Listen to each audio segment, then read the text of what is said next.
superficial entre los dedos, son todos puntos de conformación variables. Varía el periodo en que adquieren el plumaje perfecto, como también el estado de la pelusa de que están vestidos los polluelos al salir del huevo. La forma y tamaño de los huevos varía. La manera de volar y, en algunas razas, la voz y el carácter difieren notablemente. Por último, en ciertas razas, los machos y hembras han llegado a diferir entre sí ligeramente. En conjunto, podrían escogerse, por lo menos, una veintena de palomas que, si se enseñaran a un ornitólogo y se le dijese que eran aves salvajes, las clasificaría seguramente como especies bien definidas.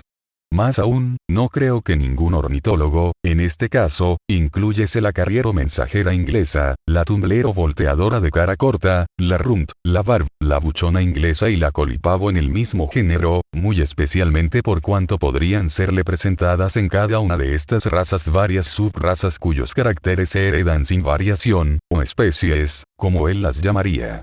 Con ser grandes como lo son las diferencias entre las razas de palomas, estoy plenamente convencido de que la opinión común de los naturalistas es justa, o sea que todas descienden de la paloma silvestre, Columba livia, incluyendo en esta denominación diversas razas geográficas o subespecies que difieren entre sí en puntos muy insignificantes. Como varias de las razones que me han conducido a esta creencia son aplicables, en algún grado, a otros casos, las expondré aquí brevemente. Si las diferentes razas no son variedades y no han procedido de la paloma silvestre, tienen que haber descendido, por lo menos, de 7 u 8 troncos primitivos, pues es imposible obtener las actuales razas domésticas por el cruzamiento de un número menor. Como, por ejemplo, podría producirse una buchona cruzando dos castas, a no ser que uno de los troncos progenitores poseyese el enorme buche característico. Los supuestos troncos primitivos deben de haber sido todos palomas de roca. Esto es, que no criaban en los árboles ni tenían inclinación a posarse en ellos. Pero, aparte de Columba livia con sus subespecies geográficas, solo se conocen otras 2 o 3 especies de paloma de roca, y estas no tienen ninguno de los caracteres de las razas domésticas. Por lo tanto, los supuestos troncos primitivos, o bien tienen que existir aún en las regiones donde fueron domesticados primitivamente, siendo todavía desconocidos por los ornitólogos, y esto, teniendo en cuenta su tamaño, costumbres y caracteres, parece improbable, o bien tienen que haberse extinguido en estado salvaje. Pero aves que crían en precipicios y son buenas voladoras no son adecuadas para ser exterminadas, y la paloma silvestre, que tiene las mismas costumbres que las razas domésticas, no ha sido exterminada enteramente ni aun en algunos de los pequeños islotes británicos ni en las costas del Mediterráneo. Por consiguiente, el supuesto exterminio de tantas especies que tienen costumbres semejantes a las de la paloma silvestre parece una suposición muy temeraria. Es más, las diversas castas domésticas antes citadas han sido transportadas a todas las partes del mundo, y, por consiguiente, algunas de ellas deben de haber sido llevadas de nuevo a su país natal. Pero ninguna se ha vuelto salvaje o bravía, si bien la paloma ordinaria de palomar, que es la paloma silvestre ligerísimamente modificada, se ha hecho bravía en algunos sitios. Además, todas las experiencias recientes muestran que es difícil lograr que los animales salvajes críen ilimitadamente en domesticidad, y en la hipótesis del origen múltiple de nuestras palomas, habría que admitir que 7 u 8 especies, por lo menos, fueron domesticadas tan por completo en tiempos antiguos por el hombre semicivilizado, que son perfectamente prolíficas en cautividad. Un argumento de gran peso, y aplicable en otros varios casos, es que las castas antes especificadas, aunque coinciden generalmente con la paloma silvestre en constitución, costumbres, voz, color, y en las más de las partes de su estructura, son, sin embargo, ciertamente, muy anómalas en otras partes. En vano podemos buscar por toda la gran familia de los colúmbidos un pico como el de la carriero mensajera inglesa, o como el de la tumblero volteadora de cara corta, o el de la barb. Plumas vueltas como las de la capuchina, buche como el de la buchona inglesa, plumas rectrices como las de la colipavo. Por lo tanto, habría que admitir, no solo que el hombre semicivilizado consiguió domesticar por completo diversas especies, sino que, intencionadamente o por casualidad, tomó especies extraordinariamente anómalas, y, además, que desde entonces estas mismas especies han venido todas a extinguirse o a ser desconocidas. Tantas casualidades extrañas son en grado sumo inverosímiles. Algunos hechos referentes al color de las palomas merecen bien ser tenidos en consideración. La paloma silvestre es de color azul de pizarra, con la parte posterior del lomo blanca. Pero la subespecie india, Columba intermedia de Strickland, tiene esta parte azulada. La cola tiene en el extremo una faja obscura y las plumas externas con un filete blanco en la parte exterior, en la base. Las alas tienen dos fajas negras. Algunas razas semidomésticas y algunas razas verdaderamente silvestres tienen, además de estas dos fajas negras, las alas moteadas de negro. Estos diferentes caracteres no se presentan juntos en ninguna otra especie de toda la familia. Ahora bien, en todas las razas domésticas, tomando ejemplares por completo de pura raza, todos los caracteres dichos, incluso el filete blanco de las plumas rectrices externas, aparecen a veces perfectamente desarrollados. Más aún, cuando se cruzan ejemplares pertenecientes a dos o más razas distintas, ninguna de las cuales es azul ni tiene ninguno de los caracteres arriba especificados, la descendencia mestiza propende mucho a adquirir de repente estos caracteres. Para dar un ejemplo de los muchos que he observado, crucé algunas colipavos blancas, que criaban por completo sin variación, con algunas barbs negras, y ocurre que las variedades azules de barb son tan raras, que nunca he oído de ningún caso en Inglaterra, y los híbridos fueron negros, castaños y moteados. Crucé también una barb con una spot, que es una paloma blanca, con cola rojiza y una mancha rojiza en la frente, y que notoriamente cría sin variación. Los mestizos fueron obscuros y moteados. Entonces crucé uno de los mestizos colipavo barb con un mestizo spot barb, y produjeron un ave de tan hermoso color azul, con la parte posterior del lomo blanca, doble faja negra en las alas y plumas rectrices con orla blanca y faja, como cualquier paloma silvestre.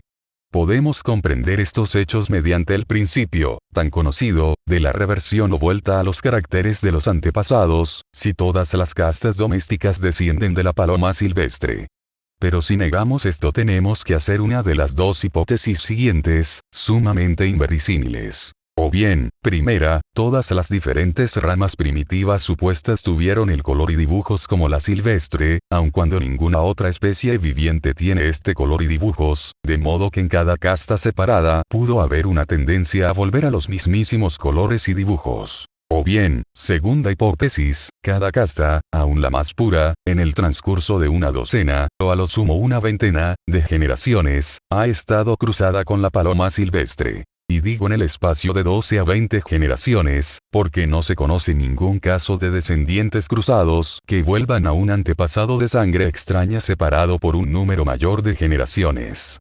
En una casta que haya sido cruzada solo una vez, la tendencia a volver a algún carácter derivada de este cruzamiento irá haciéndose naturalmente cada vez menor, pues en cada una de las generaciones sucesivas habrá menos sangre extraña. Pero cuando no ha habido cruzamiento alguno y existe en la casta una tendencia a volver a un carácter que fue perdido en alguna generación pasada, esta tendencia, a pesar de todo lo que podamos ver en contrario, puede transmitirse sin disminución durante un número indefinido de generaciones. Estos dos casos diferentes de reversión son frecuentemente confundidos por los que han escrito sobre herencia. Por último, los híbridos o mestizos que resultan entre todas las razas de palomas son perfectamente fecundos, como lo puedo afirmar por mis propias observaciones, hechas de intento con las razas más diferentes.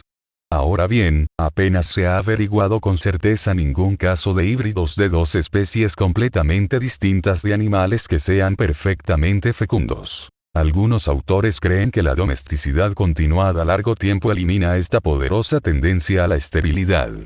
Por la historia del perro y de algunos otros animales domésticos, esta conclusión es probablemente del todo exacta, si se aplica a especies muy próximas. pero extenderlo tanto, hasta suponer que especies primitivamente tan diferentes como lo son ahora las mensajeras inglesas, volteadoras, buchonas inglesas y colipavos han de producir descendientes perfectamente fecundos inter se, sería en extremo temerario. Por estas diferentes razones, a saber, la imposibilidad de que el hombre haya hecho criar sin limitación en domesticidad a 7 u 8 supuestas especies desconocidas en estado salvaje, y por no haberse vuelto salvajes en ninguna parte. El presentar estas especies ciertos caracteres muy anómalos comparados con todos los otros colúmbidos, no obstante ser tan parecidas a la paloma silvestre por muchos conceptos. La reaparición accidental del color azul y de las diferentes señales negras en todas las castas, lo mismo mantenidas puras que cruzadas y, por último, el ser la descendencia mestiza perfectamente fecunda. Por todas estas razones, tomadas juntas, podemos con seguridad llegar a la conclusión de que todas nuestras razas domésticas descienden de la paloma silvestre o columba livia, con sus subespecies geográficas. En favor de esta opinión puedo añadir: primero, que la columba livia silvestre se ha visto que es capaz de domesticación en Europa y en la India, y que coincide en costumbres y en un gran número de caracteres de estructura con todas las castas domésticas. Segundo, que, aunque una carriero mensajera inglesa y una tumblero volteadora de cara corta difieren inmensamente en ciertos caracteres de la paloma silvestre, sin embargo, comparando las diversas subrazas de estas dos razas, especialmente las traídas de regiones distantes, podemos formar entre ellas y la paloma silvestre una serie casi perfecta. Tercero, aquellos caracteres que son principalmente distintivos de cada casta son en cada una eminentemente variables, por ejemplo, las carúnculas y la longitud del pico de la carriero mensajera inglesa, lo corto de este en la tumblero volteadora de cara corta y el número de plumas de la cola en la colipavo, y, la explicación de este hecho será clara cuando tratemos de la selección. Cuarto, las palomas han sido observadas y atendidas con el mayor cuidado y estimadas por muchos pueblos. Han estado domesticadas durante miles de años en diferentes regiones del mundo. El primer testimonio conocido de palomas pertenece a la quinta dinastía egipcia, próximamente 3000 años antes de Jesucristo, y me fue señalado por el profesor Lepsius. Pero Mr. Birch me informa que las palomas aparecen en una lista de manjares de la dinastía anterior. En tiempo de los romanos, según sabemos por Plinio, se pagaban precios enormes por las palomas. Es más, han llegado hasta tal punto, que puede explicarse su genealogía y raza. Las palomas fueron muy apreciadas por Akber Khan en la India el año 1600. Nunca se llevaban con la corte menos de 20.000 palomas. Los monarcas de Irán y Turán le enviaron ejemplares rarísimos y, continúa el historiador de la corte, su majestad, cruzando las castas, método que nunca se había practicado antes, las ha perfeccionado asombrosamente. Hacia la misma época, los holandeses eran tan entusiastas de las palomas como lo fueron los antiguos romanos. La suma importancia de estas consideraciones para explicar la inmensa variación que han experimentado las palomas quedará igualmente clara cuando tratemos de la selección. También veremos entonces cómo es que las diferentes razas tienen con tanta frecuencia un carácter algo monstruoso. Es también una circunstancia muy favorable para la producción de razas diferentes el que el macho y la hembra pueden ser fácilmente apareados para toda la vida, y así, pueden tenerse juntas diferentes razas en el mismo palomar. He discutido el origen probable de las palomas domésticas con alguna extensión, aunque muy insuficiente, porque cuando tuve por vez primera palomas y observé las diferentes clases, viendo bien lo invariablemente que crían, encontré exactamente la misma dificultad en creer que, puesto que habían sido domesticadas, habían descendido todas de un progenitor común que la que podría tener cualquier naturalista en llegar a una conclusión semejante para las muchas especies de fringílidos o de otros grupos de aves, en estado natural. Un hecho me causó mucha impresión, y es que casi todos los criadores de los diferentes animales domésticos y los cultivadores de plantas con los que he tenido trato o cuyas obras he leído están firmemente convencidos de que las diferentes castas que cada uno ha cuidado descienden de otras tantas especies primitivamente distintas. Preguntad, como yo he preguntado, a un renombrado criador de ganado vacuno de Hereford, si su ganado no podría haber descendido del Longhorn, o ambos de un tronco común, y se os reirá con desprecio. No he encontrado nunca aficionados a palomas, gallinas, patos o conejos que no estuviesen completamente convencidos de que cada raza principal descendió de una especie distinta. Van Mons, en su tratado sobre peras y manzanas, muestra que no cree en modo alguno en que las diferentes clases, por ejemplo, el manzano Ripstone pipín, o el codlin, pudieron nunca haber procedido de semillas del mismo árbol. Podrían citarse otros innumerables ejemplos. La explicación, creo yo, es sencilla. Por el estudio continuado durante mucho tiempo, están muy impresionados por las diferencias entre las diversas razas. Y, aunque saben bien que cada raza varía ligeramente, pues ellos ganan sus premios seleccionando estas ligeras diferencias, sin embargo, ignoran todos los razonamientos generales y rehúsan sumar mentalmente las ligeras diferencias acumuladas durante muchas generaciones sucesivas.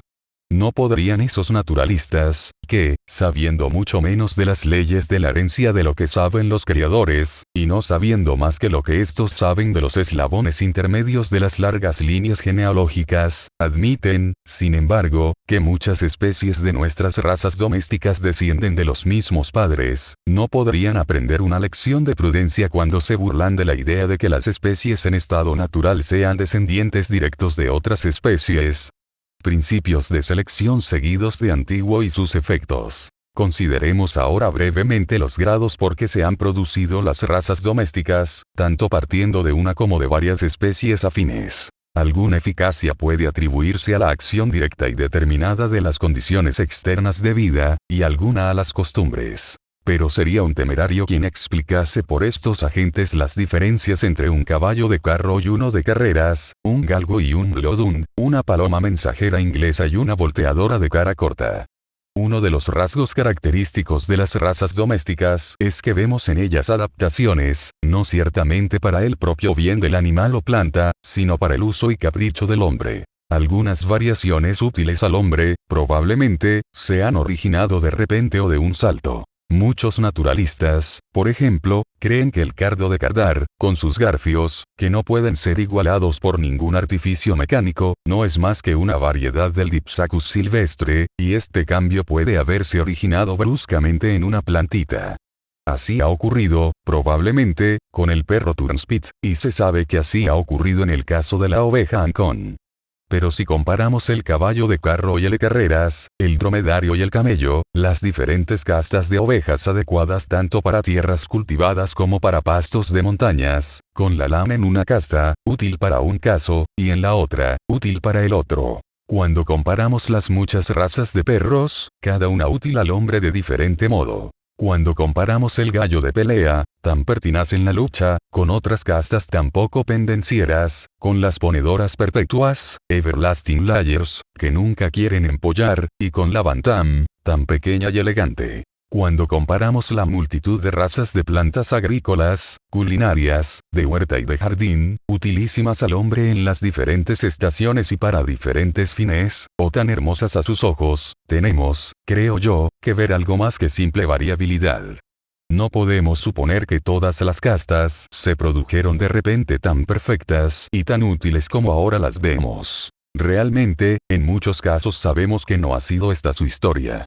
La clave está en la facultad que tiene el hombre de seleccionar acumulando. La naturaleza da variaciones sucesivas. El hombre las suma en cierta dirección útil para él. En este sentido puede decirse que ha hecho razas útiles para él. La gran fuerza de este principio de selección no es hipotética. Es seguro que varios de nuestros más eminentes ganaderos, aun dentro del tiempo que abraza la vida de un solo hombre, modificaron en gran medida sus razas de ganado vacuno y de ovejas. Para darse cuenta completa de lo que ellos han hecho, es casi necesario leer varios de los muchos tratados consagrados a este objeto y examinar los animales. Los ganaderos hablan habitualmente de la organización de un animal como de algo plástico que pueden modelar casi como quieren. Si tuviese espacio, podría citar numerosos pasajes a este propósito de autoridades competentísimas. Joad, que probablemente estaba mejor enterado que casi nadie de las obras de los agricultores, y que fue él mismo un excelente conocedor de animales, habla del principio de la selección como de lo que permite al agricultor, no solo modificar los caracteres de su rebaño, sino cambiar estos por completo. Es la vara mágica mediante la cual puede llamar a la vida cualquier forma y modelar lo que quiere. Lord Somerville, hablando de lo que los ganaderos han hecho con la oveja, dice: parecería como si hubiesen dibujado con yeso en una pared una forma perfecta en sí misma y después le hubiesen dado existencia. En Sajonia, la importancia del principio de la selección, por lo que se refiere a la oveja merina, está reconocido tan por completo, que se ejerce como un oficio. Las ovejas son colocadas sobre una mesa y estudiadas como un cuadro por un perito. Esto se hace 3 veces, con meses de intervalo, y las ovejas son marcadas y clasificadas cada vez, de modo que las mejores de todas pueden ser por fin seleccionadas para la cría. Lo que los criadores ingleses han hecho positivamente está probado por los precios enormes pagados por animales con buena genealogía, y estos han sido exportados a casi todas las regiones del mundo. Generalmente, el perfeccionamiento no se debe, en modo alguno, al cruce de diferentes razas. Todos los mejores criadores son muy opuestos a esta práctica, excepto, a veces, entre subrazas muy afines. Y cuando se ha hecho un cruzamiento, una rigurosísima selección es aún mucho más indispensable que en los casos ordinarios. Si la selección consistiese simplemente en separar alguna variedad muy distinta y hacer cría de ella, el principio estaría tan claro que apenas sería digno de mención. Pero su importancia consiste en el gran efecto producido por la acumulación, en una dirección, durante generaciones sucesivas, de diferencias absolutamente inapreciables para una vista no educada, diferencias que yo, por ejemplo, intenté inútilmente apreciar. Ni un hombre entre 1000 tiene precisión de vista y criterio suficiente para llegar a ser un criador eminente. Si, dotado de estas cualidades, estudia durante años el asunto y consagra toda su vida a ello con perseverancia inquebrantable, triunfará y puede obtener grandes mejoras. Si le falta alguna de estas cualidades, fracasará seguramente. Pocos creerían fácilmente en la natural capacidad y años que se requieren para llegar a ser no más que un hábil criador de palomas. Los mismos principios siguen los horticultores, pero las variaciones, con frecuencia, son más bruscas. Nadie supone que nuestros productos más selectos se hayan producido por una sola variación del tronco primitivo. Tenemos pruebas de que esto no ha sido así en diferentes casos en que se han conservado datos exactos. Así, para dar un ejemplo muy sencillo, puede citarse el tamaño, cada vez mayor, de la grosella. Vemos un asombroso perfeccionamiento en muchas flores de los floristas cuando se comparan las flores de hoy día con dibujos hechos hace 20 o 30 años solamente. Una vez que una raza de plantas está bastante bien establecida, los productores de semillas no cogen las plantas mejores, sino que, simplemente, pasan por sus semilleros y arrancan los rogués, como llaman ellos a las plantas que se apartan del tipo conveniente. En animales también se sigue, de hecho, esta clase de selección, pues casi nadie es tan descuidado que saque cría de sus animales peores. Por lo que se refiere a las plantas, hay otro modo de observar el efecto acumulado de la selección, que es comparando, en el jardín, la diversidad de flores en las diferentes variedades de las mismas especies. En la huerta, la diversidad de hojas, cápsulas, tubérculos o cualquier otra parte, si se aprecia en relación con la de las flores de las mismas variedades. Y en el huerto, la diversidad de frutos de la misma especie en comparación con la de las hojas y flores del mismo grupo de variedades. Véase lo diferentes que son las hojas de la col y qué parecidísimas las flores. Qué diferentes las flores del pensamiento y qué semejantes las hojas. Lo mucho que difieren en tamaño, color, forma y pilosidad los frutos de las diferentes clases de grosellas, y, sin embargo, las flores presentan diferencias ligerísimas. No es que las variedades que difieren mucho en un punto no difieran en absoluto en otros. Esto no ocurre casi nunca, hablo después de cuidadosa observación, o quizá nunca.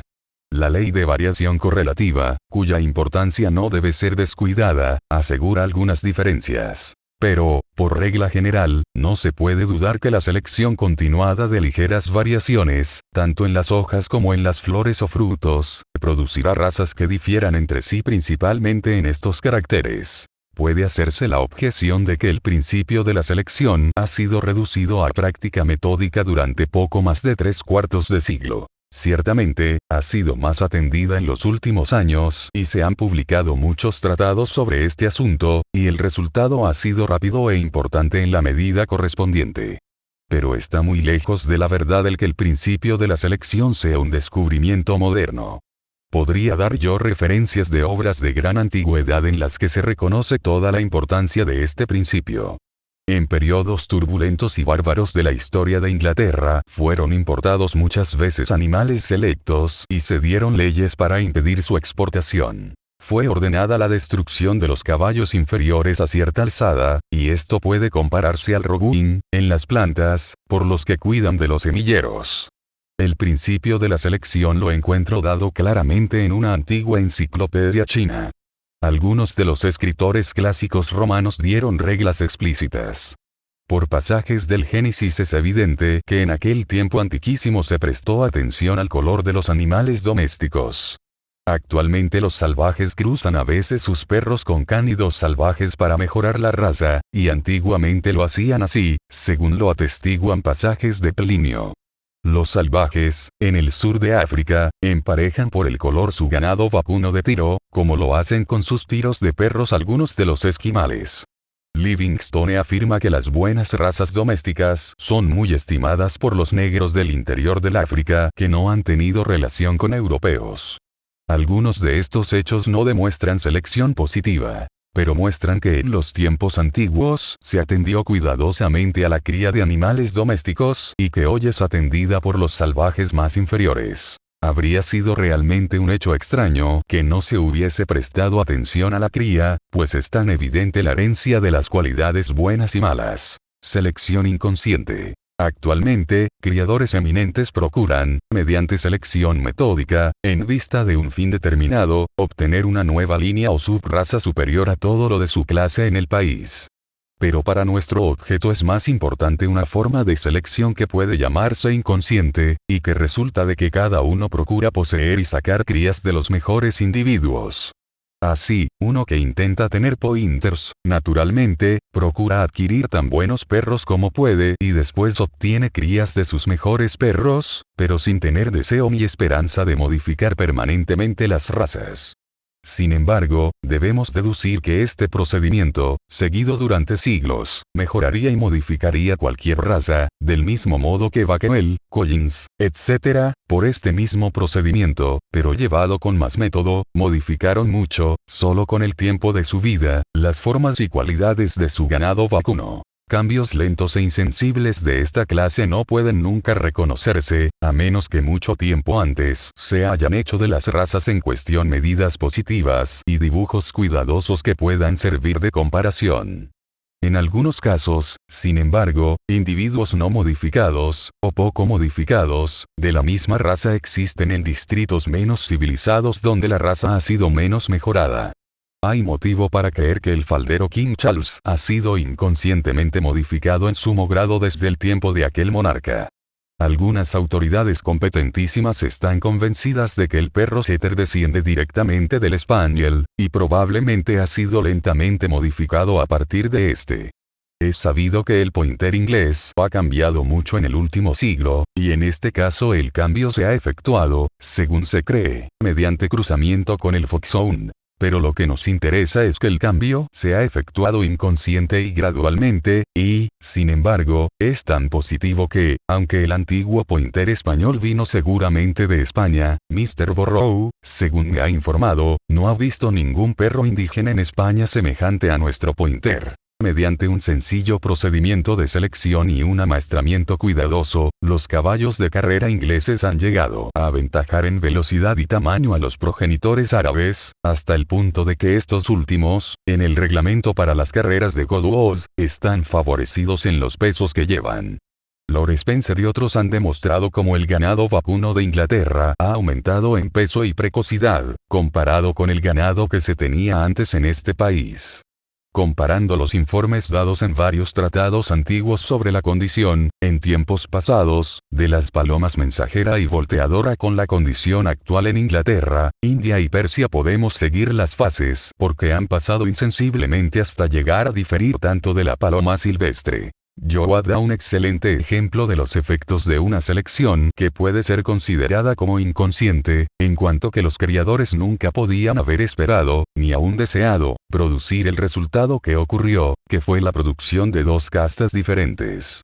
Los dos rebaños de ovejas de Leicester, de Mr. Buckley y Mr. Bruges, según Mr. Yoatt hace observar, han venido criando, sin mezcla, a partir del tronco primitivo, de Mr. Bucknell, durante más de 50 años. No existe ni sospecha, absolutamente nadie enterado de este asunto, de que el dueño de ninguna de las dos castas se haya apartado ni una sola vez de la sangre pura del rebaño de Mr. Bucknell, y, sin embargo, la diferencia entre las ovejas propiedad de aquellos dos señores es tan grande, que tienen el aspecto de ser variedades completamente diferentes. Aunque existan salvajes tan bárbaros que no piensen nunca en el carácter hereditario de la descendencia de sus animales domésticos, no obstante, cualquier animal particularmente útil a ellos para un objeto especial tiene que ser cuidadosamente conservado en tiempo de hambre u otros accidentes a los que tan expuestos se hallan los salvajes, y estos animales escogidos dejarían de este modo más descendencia que los de clase inferior, de modo que en este caso se iría produciendo una especie de selección inconsciente. Vemos el valor atribuido a los animales aún por los salvajes de la Tierra del Fuego, cuando matan y devoran sus mujeres viejas en tiempos de escasez, como de menos valor que sus perros. En las plantas, este mismo proceso gradual de perfeccionamiento, mediante la conservación accidental de los mejores individuos, sean o no lo bastante diferentes para ser clasificados por su primera apariencia como variedades distintas, y se hayan o no mezclado entre sí por cruzamiento dos o más especies o razas, se puede claramente reconocer en el aumento de tamaño y belleza que vemos actualmente en las variedades pensamientos, rosas, geranios de jardín, dalias y otras plantas cuando las comparamos con las variedades antiguas o con sus troncos primitivos. Nadie esperaría siquiera obtener un pensamiento o dalía de primera calidad de una planta silvestre. Nadie esperaría obtener una pera de agua de primera calidad de la semilla de un peral silvestre, aun cuando lo podría conseguir de una pobre plantita, creciendo silvestre, si había provenido de un árbol de cultivo.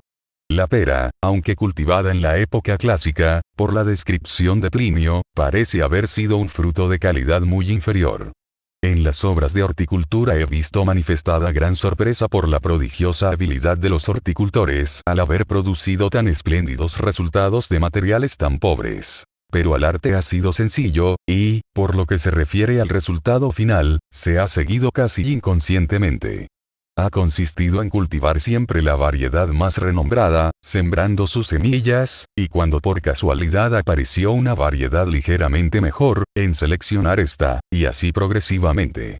Pero los horticultores de la época clásica que cultivaron las mejores peras que pudieron procurarse, y jamás pensaron en los espléndidos frutos que comeríamos nosotros, aun cuando, en algún pequeño grado, debemos nuestros excelentes frutos a haber ellos naturalmente escogido y conservado las mejores variedades que pudieron donde quiera encontrar. Muchas modificaciones acumuladas así, lenta e inconscientemente, explican, a mi parecer, el hecho bien conocido de que en cierto número de casos no podamos reconocer, y, por consiguiente, no conozcamos, el tronco primitivo silvestre de las plantas cultivadas desde más antiguo en nuestros jardines y huertas.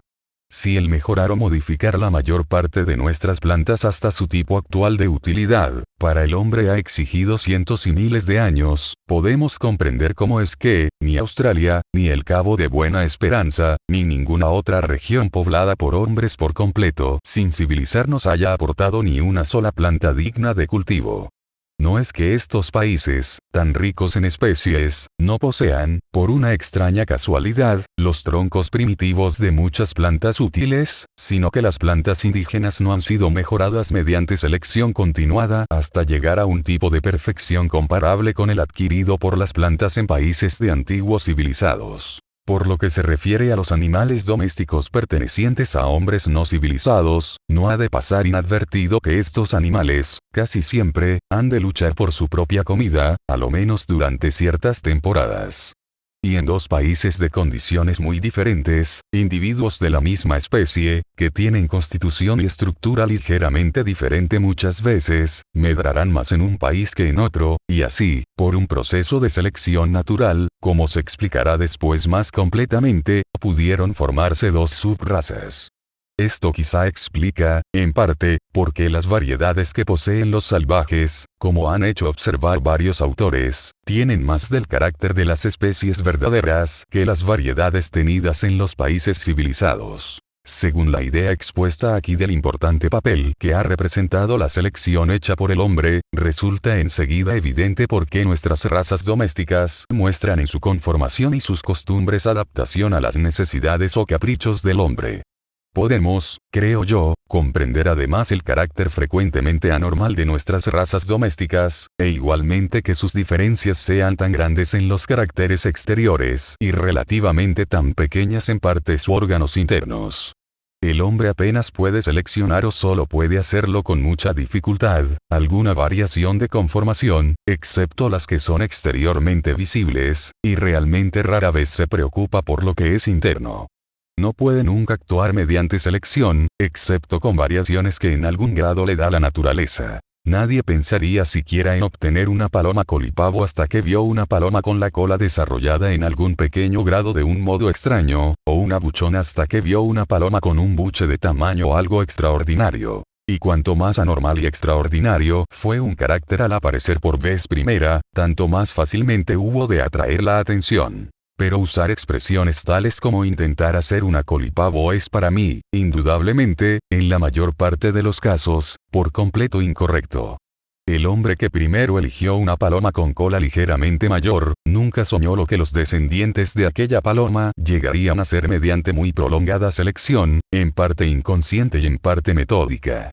Quizá el progenitor de todas las colipavos tuvo solamente 14 plumas rectrices algo separadas, como el actual colipavo de Java o como individuos de otras diferentes razas, en las cuales se han contado hasta 17 plumas rectrices.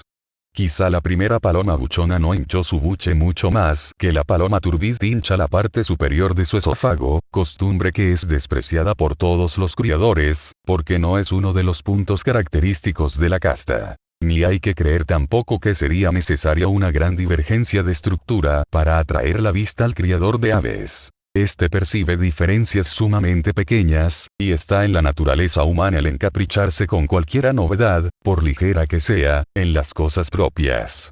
Ni debe juzgarse el valor que se habría atribuido antiguamente a las ligeras diferencias entre los individuos de la misma especie por el valor que se les atribuye actualmente, después que han sido bien establecidas diversas razas.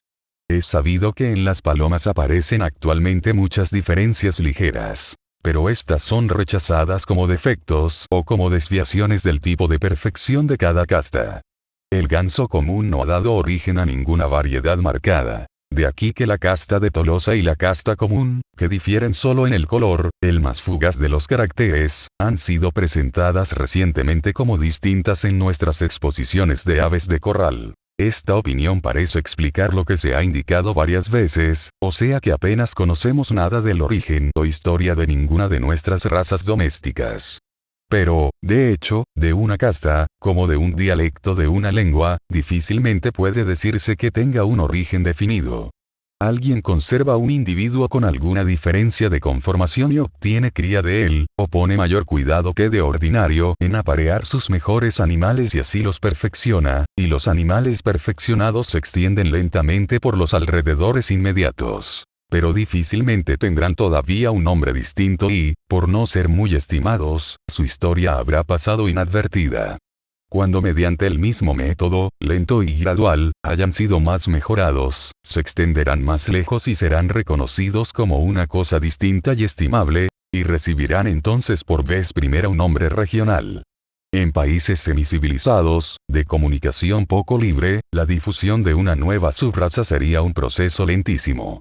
Tan pronto como los rasgos característicos son conocidos, el principio, como lo he llamado yo, de la selección inconsciente tenderá siempre, quizá más en un periodo que en otro, según que la raza esté más o menos de moda. Quizá más en una comarca que en otra, según el estado de civilización de los habitantes, aumentar lentamente los rasgos característicos de la raza, cualesquiera que sean estos. Pero serán infinitamente pequeñas las probabilidades de que se haya conservado alguna historia de estos cambios lentos, variantes e insensibles. Circunstancias favorables al poder de selección del hombre. Diré ahora algunas palabras sobre las circunstancias favorables o desfavorables al poder de selección del hombre.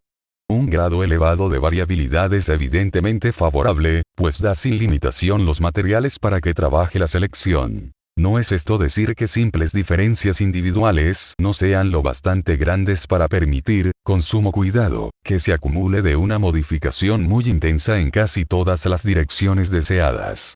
Y como las variaciones manifiestamente útiles o agradables al hombre aparecen solo de vez en cuando, las probabilidades de su aparición aumentarán mucho cuando se tenga un gran número de individuos. De aquí que el número sea de suma importancia para el éxito.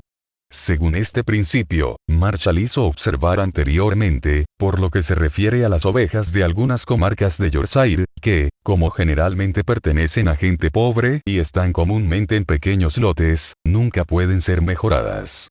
Por el contrario, los jardineros encargados de los semilleros, por tener grandes cantidades de la misma planta, tienen generalmente mejor éxito que los aficionados al producir variedades nuevas y valiosas. Un gran número de individuos de un animal o planta solo puede criarse cuando las condiciones para su propagación sean favorables. Cuando los individuos son escasos se les dejará a todos criar, cualquiera que sea su calidad, y esto impedirá de hecho la selección. Pero, probablemente, el elemento más importante es que el animal o planta sea tan estimado por el hombre, que se conceda la mayor atención aún a la más ligera variación en sus cualidades o estructura. Sin poner esta atención, nada puede hacerse. He visto señalado seriamente que fue una gran fortuna que la fresa empezase a variar precisamente cuando los hortelanos empezaron a prestar atención a esta planta. Indudablemente, la fresa ha variado siempre desde que fue cultivada, pero las ligeras variaciones habían sido despreciadas. Sin embargo, tan pronto como los hortelanos cogieron plantas determinadas con frutos ligeramente mayores, más precoces y mejores, y obtuvieron plantitas de ellos, y otra vez escogieron las mejores plantitas y sacaron descendencia de ellas, entonces, con alguna ayuda, mediante cruzamiento de especies distintas, se originaron las numerosas y admirables variedades de fresa que han aparecido durante los últimos 50 años. En los animales, la facilidad en evitar los cruzamientos es un importante elemento en la formación de nuevas razas. Por lo menos, en un país que está ya provisto de otras. En este concepto, el aislamiento del país representa algún papel. Los salvajes errantes y los habitantes de llanuras abiertas rara vez poseen más de una raza de la misma especie. Las palomas pueden ser apareadas para toda su vida, y esto es una gran ventaja para el criador, pues así muchas razas pueden ser mejoradas y mantenidas puras, aunque estén mezcladas en el mismo palomar, y esta circunstancia debe de haber favorecido mucho la formación de nuevas razas. Las palomas, debo añadir, pueden propagarse mucho en número y en progresión rapidísima, y los ejemplares inferiores pueden rechazarse sin limitación, pues muertos sirven para alimento. Por otra parte, los gatos, por sus costumbres de vagar de noche, no pueden ser apareados fácilmente, y, aunque tan estimados por las mujeres y niños, rara vez vemos una raza distinta conservada mucho tiempo. Las razas que vemos algunas veces son casi siempre importadas de otros países. Aun cuando no dudo que unos animales domésticos varían menos que otros, sin embargo, la escasez o ausencia de razas distintas del gato, del asno, pavo real, del ganso, etc., puede atribuirse, en gran parte, a que no se ha puesto en juego la selección. En los gatos, por la dificultad de aparearlos. En los asnos, porque los tiene solo en corto número la gente pobre y se presta poca atención a su cría, pues recientemente, en algunas partes de España y de los Estados Unidos, este animal ha sido sorprendentemente modificado y mejorado mediante cuidadosa selección. En los pavos reales, porque no se crían muy fácilmente y no se tienen grandes cantidades. En los gansos, por ser estimados solo para dos objetos, alimento y plumas, y especialmente por no haber sentido gusto en la exhibición de las distintas razas. Y el ganso, en las condiciones a que está sometido cuando está domesticado, parece tener una organización singularmente inflexible, aunque ha variado en pequeña medida, como he descrito en otra parte.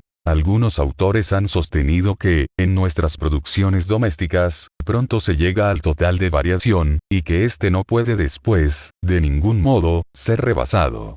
Sería algo temerario afirmar que en algún caso se ha llegado al límite, pues casi todos nuestros animales y plantas han sido muy mejorados en distintos aspectos dentro de un periodo reciente, y esto significa variación. Sería igualmente temerario afirmar que caracteres aumentados actualmente hasta su límite usual no puedan, después de permanecer fijos durante muchos siglos, variar de nuevo en nuevas condiciones de vida. Indudablemente, como Mr. Wallace ha hecho observar con mucha verdad, un límite será al fin alcanzado. Por ejemplo, ha de haber un límite para la velocidad de todo animal terrestre, pues estará determinado por el rozamiento que tiene que vencer, el peso del cuerpo que tiene que llevar y la facultad de contracción en las fibras musculares. Pero lo que nos interesa es que las variedades domésticas de la misma especie difieren entre sí en casi todos los caracteres a que el hombre ha prestado atención y que ha seleccionado más de lo que difieren las distintas especies de los mismos géneros. Isidore Geoffroy Saint-Hilaire ha demostrado esto en cuanto al peso, y lo mismo ocurre con el color y, probablemente, con la longitud del pelo. Por lo que se refiere a la velocidad, que depende de muchos caracteres del cuerpo, Eclipse fue mucho más veloz, y un caballo de tiro pesado es incomparablemente más fuerte que cualesquiera dos especies naturales pertenecientes al mismo género. De igual modo, en las plantas, las semillas de las diferentes variedades de la judía o del maíz probablemente difieren más en tamaño que las semillas de distintas especies de cualquier género de las dos mismas familias. La misma observación puede hacerse respecto al fruto de las diferentes variedades del ciruelo y, todavía con mayor motivo, para el melón, lo mismo que en muchos otros casos análogos. Resumamos lo dicho acerca del origen de las razas domésticas de animales y plantas. El cambio de condiciones de vida es de suma importancia en la producción de la variabilidad, tanto actuando directamente sobre el organismo como indirectamente influyendo en el aparato reproductor. No es probable que la variabilidad sea una contingencia inherente y necesaria en todas las circunstancias. La fuerza mayor o menor de la herencia y reversión determinan qué variaciones serán duraderas. La variabilidad está regida por muchas leyes desconocidas, de las cuales la del crecimiento correlativo es probablemente la más importante. Algo, cuanto, no lo sabemos, puede atribuirse a la acción determinada de las condiciones de vida. Algún efecto, quizá grande, puede atribuirse al creciente uso o desuso de los diversos órganos. El resultado final se hace así infinitamente complejo. En muchos casos, el cruzamiento de especies primitivamente distintas parece haber representado un papel importante en el origen de nuestras razas. Una vez que en un país se han formado diferentes razas, su cruzamiento casual, con ayuda de la selección, ha ayudado, sin duda, mucho a la formación de nuevas subrazas. Pero se ha exagerado mucho la importancia del cruzamiento, tanto por lo que toca a los animales como respecto a aquellas plantas que se propagan por semillas. En las plantas que se propagan temporalmente por esquejes, injertos, etc., es inmensa la importancia del cruzamiento, pues el cultivador puede en este caso desatender la extrema variabilidad, tanto de los híbridos como de los mestizos, y la esterilidad de los híbridos. Pero las plantas que no se propagan por semillas son de poca importancia para nosotros, pues su duración es solo temporal.